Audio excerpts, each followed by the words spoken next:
Semoga Tuhan beserta kita sekarang dan selama-lamanya. Inilah Injil Tuhan kita Yesus Kristus menurut Matius. Dimuliakanlah Tuhan.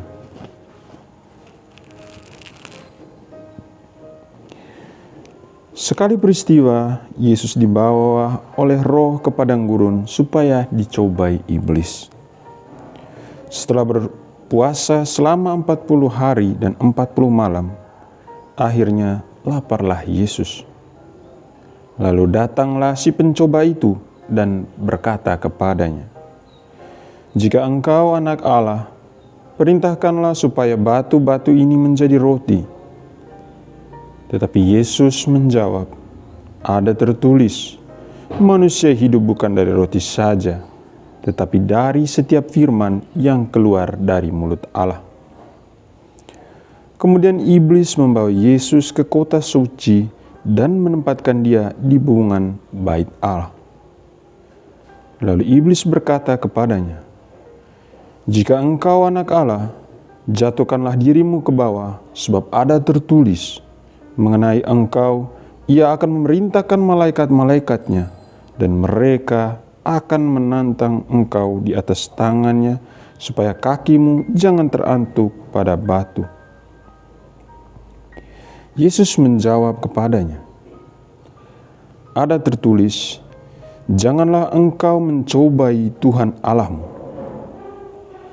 Lalu iblis membawa Yesus ke atas gunung yang sangat tinggi dan memperlihatkan kepadanya semua kerajaan dunia dengan kemegahannya. Iblis berkata kepadanya, "Semua itu akan kuberikan kepadamu jika engkau sujud menyembah aku." Maka berkatalah Yesus kepadanya, "Enyahlah iblis, sebab ada tertulis, engkau harus menyembah Tuhan Allahmu, dan hanya kepada Dia sajalah engkau harus berbakti." Lalu iblis meninggalkan Yesus, dan lihatlah, malaikat-malaikat datang melayani Dia. Demikianlah sabda Tuhan.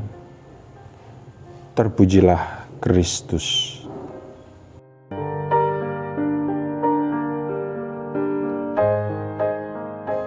Saudara-saudari yang terkasih dalam Kristus Tuhan, pada hari ini Gereja Universal memulai minggu pertama masa Prapaskah.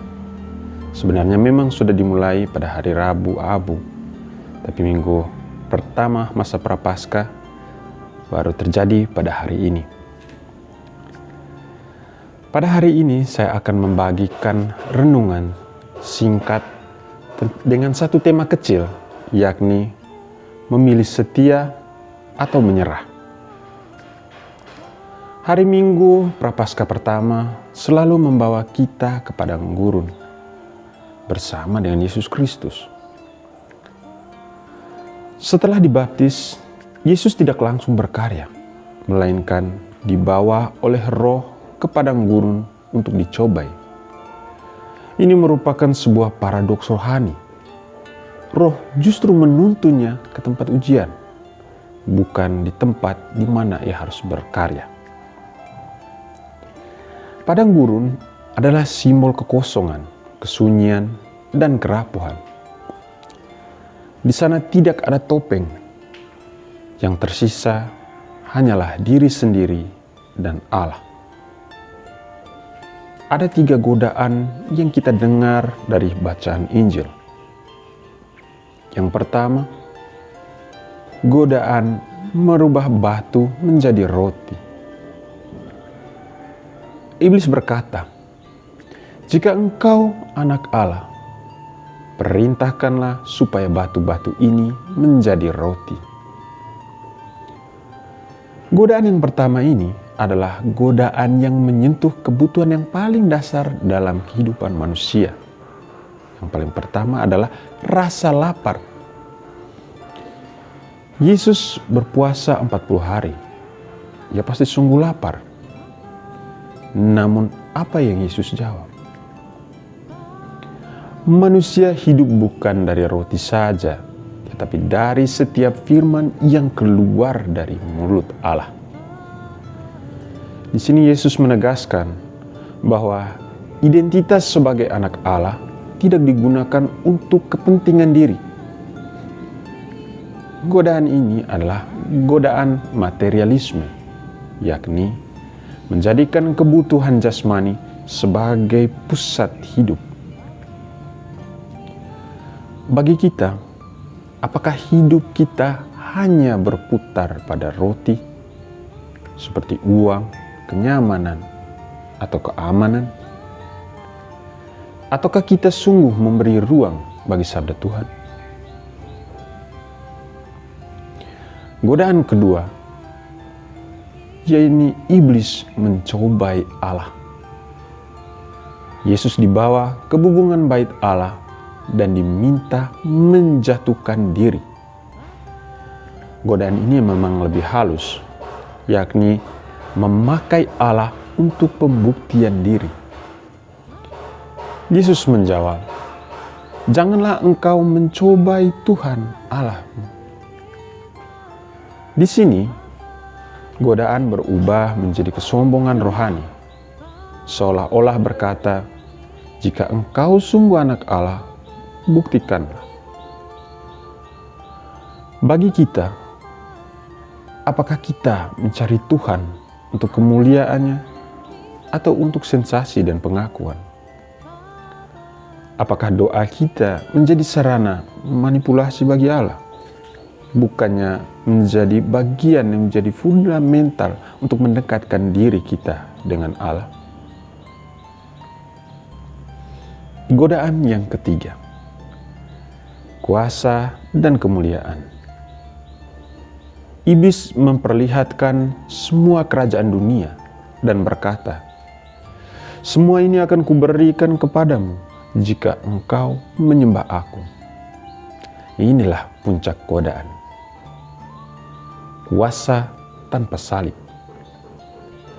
Yesus menolak pintas dari jalan ini menuju kemuliaan. Engkau harus menyembah Tuhan Allahmu, dan hanya kepada Dia sajalah engkau berbakti. Yesus memilih jalan ketaatan, dan Dia tidak memilih jalan kompromi.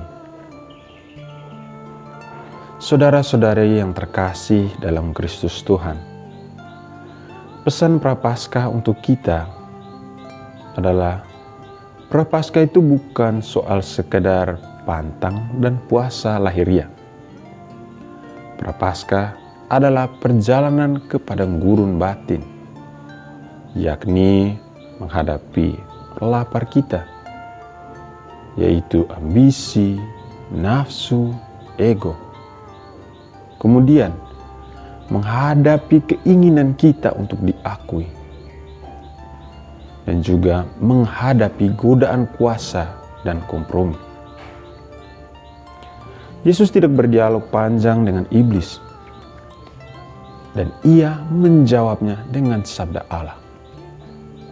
Artinya, hanya hati yang mampu dipenuhi firman mampu bertahan dalam pencobaan.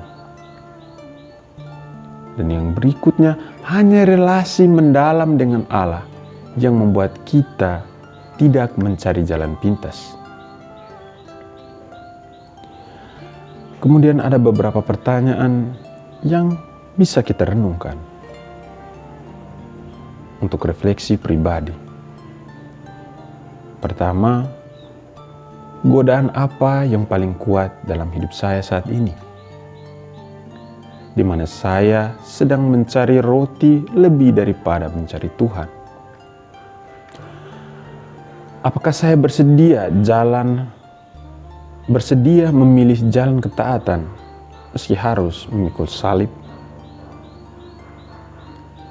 Saudara-saudari yang terkasih dalam Kristus Tuhan, Prapaskah mengajak kita masuk ke padang gurun bukan untuk kalah, tetapi untuk dimurnikan. Jika kita jatuh, janganlah takut.